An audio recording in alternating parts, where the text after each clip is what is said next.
Bonjour, bienvenue dans la série sur la physique des particules. Alors, la première contribution non triviale à la fonction de Green irréductible à une particule avec deux lignes électroniques externes, qui est aussi appelée énergie propre de l'électron, est donnée par le diagramme. On a un électron de moment P avec un photon virtuel de moment K et là P moins K. Cette contribution s'écrit moins I sigma P est égal à moins IE carré fois l'intégrale de D4K sur 2π4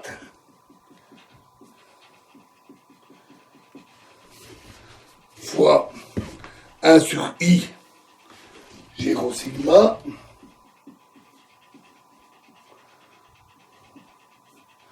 sur K carré moins mu carré plus I epsilon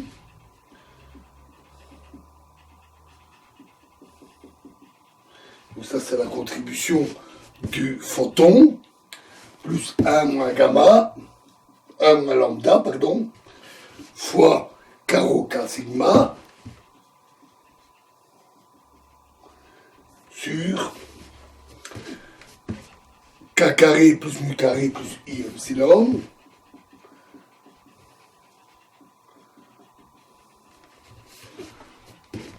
moins mu carré pardon K carré moins mu carré plus I epsilon fois lambda K carré moins mu carré plus I epsilon.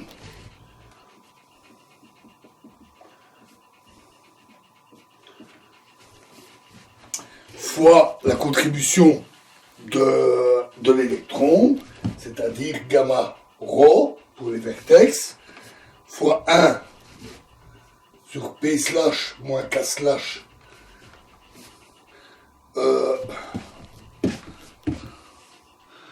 moins M plus I epsilon pour la ligne interne fois gamma sigma pour l'autre vertex. Malheureusement, cette expression, qui est une fonction matricielle 4x4 de P, cette expression souffre de toutes les maladies possibles. Elle a une divergence ultraviolette, linéaire, en apparence, ce qui signifie que l'intégrale se comporte comme intégrale d4k sur k cube pour k très grand.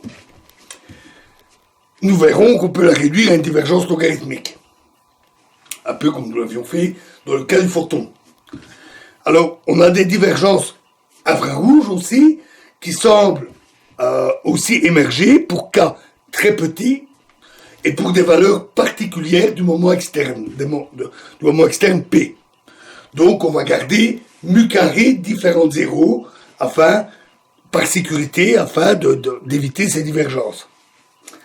On s'attend aussi, en plus, à une dépendance de jauge, comme ce serait le cas en physique non relativiste pour une fonction d'onde d'une particule chargée. Pour travailler avec des quantités qui ont un sens, il est nécessaire, comme avant, d'utiliser une régularisation des propagateurs libres, comme dans le cas du photon. Alors, pour éviter des notations fort encombrantes, parce que ça peut vite devenir très lourd, nous supposerons qu'une coupure lambda carré, grand lambda carré, a été introduite de manière appropriée, sans être plus explicite pour le moment. Et donc, on va écrire sigma P égale sigma AP plus lambda moins 1 moins lambda, peu importe, 1 moins lambda sur lambda, sigma BP. De telle manière que sigma A correspondent au choix de la jauge de Feynman, c'est-à-dire lambda égale 1. Et nous utilisons la représentation paramétrique des propagateurs pour exprimer sigma A et B et sigma B après intégration sur la boucle de moment interne K. Alors, je donne le résultat, les calculs peuvent être un peu lourds. Sigma A, P va alors être égal à alpha sur 2pi, les intégrales de 0 à l'infini de d alpha 1, d alpha 2 sur alpha 1 plus alpha 2 carré, fois 2m moins alpha 1 sur alpha 1 plus alpha 2 p slash fois exponentielle de i fois alpha 1 alpha 2 sur alpha 1 plus alpha 2 p carré moins alpha 1 mu carré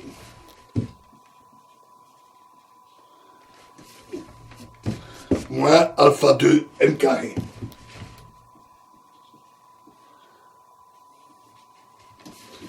Et sigma b,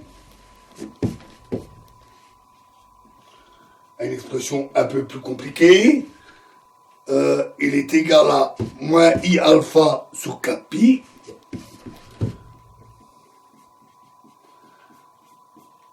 triple intégrale de 0 à l'infini de d alpha 1, d alpha 2, d alpha 3 sur alpha 1 plus alpha 2 plus alpha 3 au cube fois m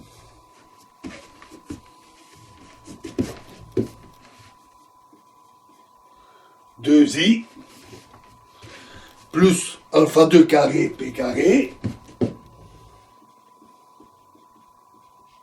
sur alpha 1 plus alpha 2 plus alpha 3 plus 2 plus 3, je vais le noter comme ça, plus p slash fois moins i moins 3i alpha 2 sur alpha 1 plus alpha 2 plus alpha 3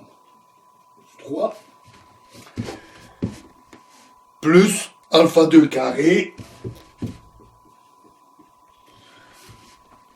fois alpha 1 plus alpha 2, alpha 1 plus alpha 3, pardon, alpha 1 plus alpha 3, p carré sur alpha 1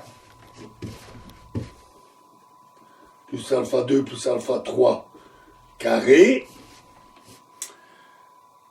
fois, on ferme les accolades, fois l'exponentielle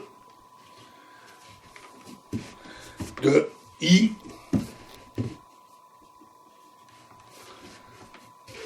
alpha 2 fois alpha 1 plus alpha 3 sur alpha 1 plus alpha 2 plus alpha 3 p carré moins alpha 1 mu carré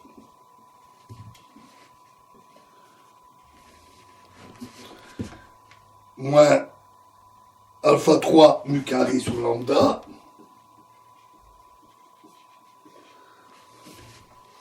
moins alpha 2 m carré.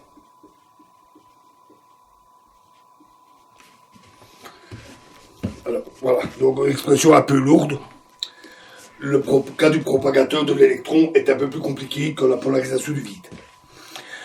Alors, les masses ont implicitement une petite partie imaginaire, évanescente, qui tend vers zéro, imaginaire négatif, ce qui assure la convergence pour les alpha grands. Et comme dans le cas des photons, Les parties énergie propre sont classées selon le nombre de boucles et le propagateur lui-même est obtenu avec les séries, c'est-à-dire propagateur libre plus propagateur avec un sigma plus 2 sigma plus etc. C'est-à-dire 1 sur P slash moins M pour le propagateur libre, plus I sur P slash moins M fois moins I sigma P fois I sur P slash E I sur P slash moins M plus à nouveau I sur P slash moins M le moins I sigma P I sur P slash moins M moins I sigma P I sur P slash moins M, donc quand on a 2 sigma, plus etc. etc. Et ceci est simplement le développement de I sur P slash moins M moins sigma P. La relation est donc simple. Alors on va continuer en calculant sigma A de P et lambda.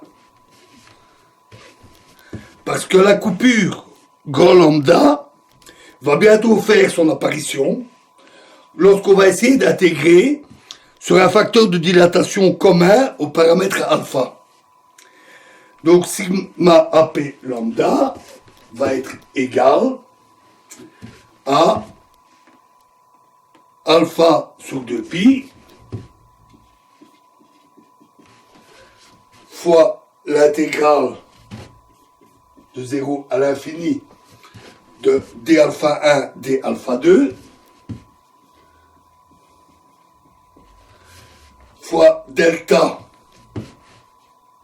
1 moins alpha 1, alpha 2 fois l'intégrale de 0 à l'infini de d rho sur rho fois 2m moins alpha 1 p slash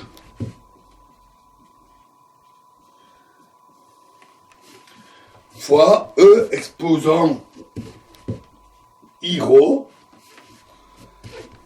fois alpha 1, alpha 2 p carré moins alpha 1 p carré, alpha 2 m carré moins alpha 2 m carré.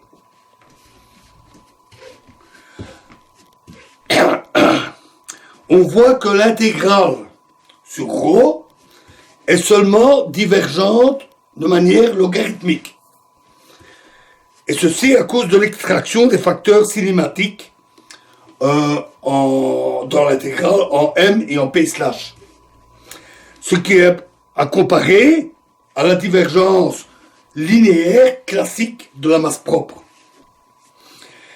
Si m était si grand que P, si la masse était si grande que P est très petit par rapport à lambda, par rapport à M,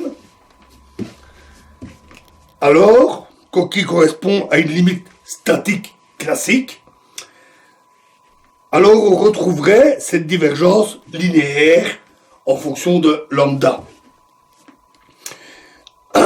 Alors, afin d'avoir une régularisation qui est invariante relativiste, on peut soustraire de sigma A la contribution d'un photon massif fictif avec mu qui est remplacé par grand lambda.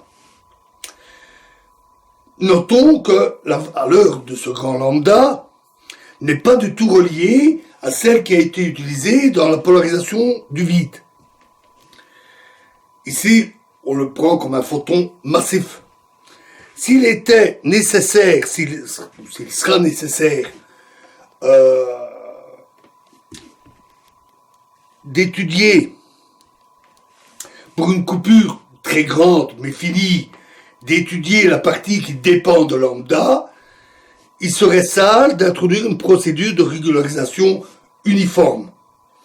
Donc on va utiliser la substitution intégrale de 0 à l'infini de d rho sur rho de E exposant I rho, etc., la même expression qu'ici, va être remplacée par l'intégrale de 0 à l'infini, d rho sur rho, exposant I rho, toujours la même expression, moins E exposant I rho, alpha 1 lambda carré. Donc, ici, on met les crochets. Où tous les autres paramètres massifs ont été négligés par rapport à un grand lambda carré qui est censé être pris à la limite infinie au final. Voilà, et nous continuerons ce calcul un peu long dans la prochaine vidéo. Je vous remercie.